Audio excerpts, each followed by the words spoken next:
بسم اللہ الرحمن الرحیم الحمد للہ وحدہ والصلاة والسلام علی من لا نبی بعدہ وعلی آلہ وصحبہ اجمعین اما بعد اعوذ باللہ من الشیطان الرجیم بسم اللہ الرحمن الرحیم ان الصلاة تنہی عن الفحشاء والمنکر صدق اللہ العظیم۔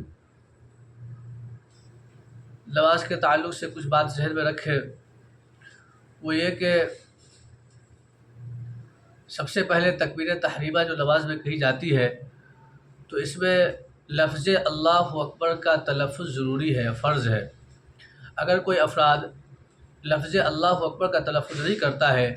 تکبیر تحریمہ کے لیے صرف ہاتھ اٹھاتا ہے اور ہاتھ اٹھا کر ہاتھ باندھ لیتا ہے اور لفظ اللہ اکبر کا تلفظ نہیں کرتا ہے تو ان کی نماز ہی شروع نہیں ہوئی۔ جب نماز ہی شروع نہیں ہوئی تو اگر کوئی افراد اسی حالت میں پوری نماز پڑھ لے تو ان کی نماز نہیں ہوگی، اس لیے کہ جب نماز ہی شروع نہیں ہوئی تو نماز ہونے کا کوئی مطلب نہیں ہوتا ہے، لہٰذا یہ بات ذہن میں رکھیں۔ اسی طریقے سے دوران نماز اگر کوئی افراد لفظ اللہ اکبر کے الف کو کھینچ دے تو نماز فاسد ہو جائے گی۔ مثلا اللہ اکبر کہہ دے تو ان کی نماز فاسد ہو جائے گی۔ تکبیر تحریمہ میں لفظ اللہ اکبر کے الف کو کھینچ دے اللہ اکبر کہے تو نماز ہی شروع نہیں ہوگی۔ اگر دوران نماز لفظ اللہ اکبر کے الف کو کھینچ دے تو نماز فاسد ہو جائے گی۔ اسی طریقے سے ایک بات اور ذہن میں رکھے، وہ یہ کہ کبھی کبھی ایسا ہوتا ہے کہ امام نماز پڑھا رہے ہوتے ہیں اور مقتدی پیچھے سے آتے ہیں، اس حالت میں وہ پہنچتے ہیں کہ امام رکوع میں ہوتے ہیں، تو جلدی کے چکر میں اور رکعت کو پانے کے چکر میں بسا اوقات ایسا ہوتا ہے کہ لفظ اللہ اکبر جو ہے، لفظ اللہ اکبر کے اللہ کو کھڑے ہونے کی حالت میں اور اکبر کو رکوع کی حالت میں ادا کرتے ہیں۔ آیا دوڑ کر بھاگ کر آیا اور اللہ اکبر کے اللہ کو کھڑے ہونے کی حالت میں ادا کیا اور اکبر کو رکوع کی حالت میں ادا کیا، تو چونکہ لفظ اللہ اکبر جو پورا جملہ ہے اس کا پہلا حصہ اللہ کھڑے ہونے کی حالت میں ادا کیا گیا اور اخیر کا حصہ اکبر جو ہے رکوع کی حالت میں ادا کیا گیا، تو اس طریقے سے نماز نہیں ہوگی، اس لیے کہ پوری تکبیر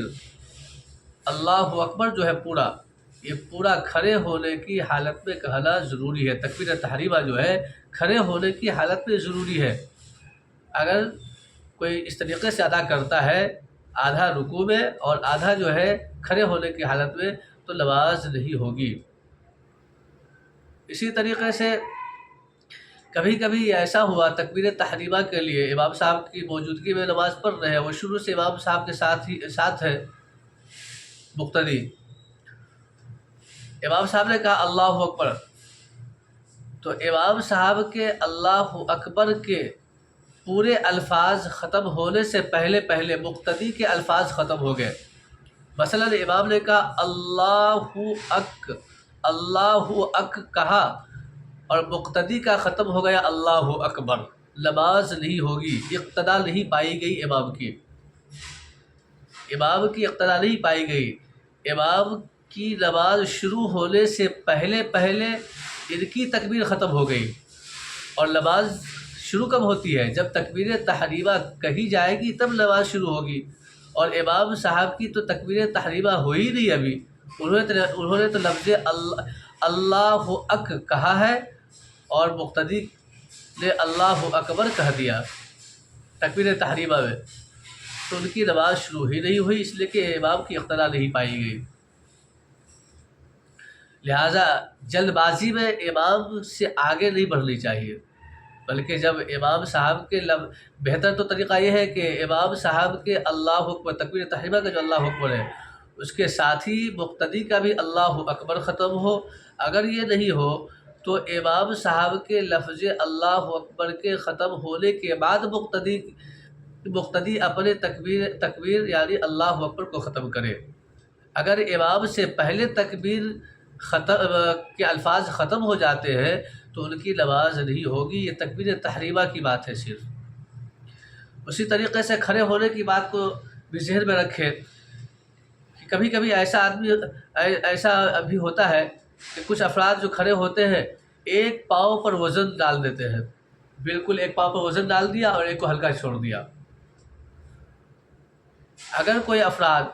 ایک پاؤں پر زور ڈال کر کھڑا ہوتا ہے اور ایک کو ہلکا چھوڑ دیتا ہے، یا اسی طریقے سے کوئی افراد ایسے ہوتے ہیں کچھ دیر داہنے پاؤں پر وزن ڈالا اور بائیں کو ہلکا کر دیا، کچھ دیر بائیں پر وزن ڈالا اور داہنے کو ہلکا کر دیا، اس طریقے کی کیفیت خواہ وہ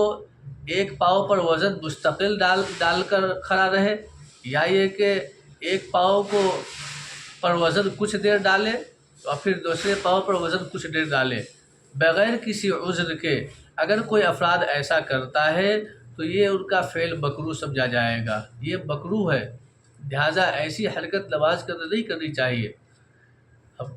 نماز پڑھ رہے ہیں، اللہ تبارک و تعالیٰ کے سامنے کھڑے ہوئے ہیں، لہٰذا اس کا بھرپور خیال رکھنی چاہیے۔ اللہ تعالیٰ عمل کی توفیق عطا فرمائے، آمین یا رب العالمین، وآخر دعوانا ان الحمد للہ رب العالمین۔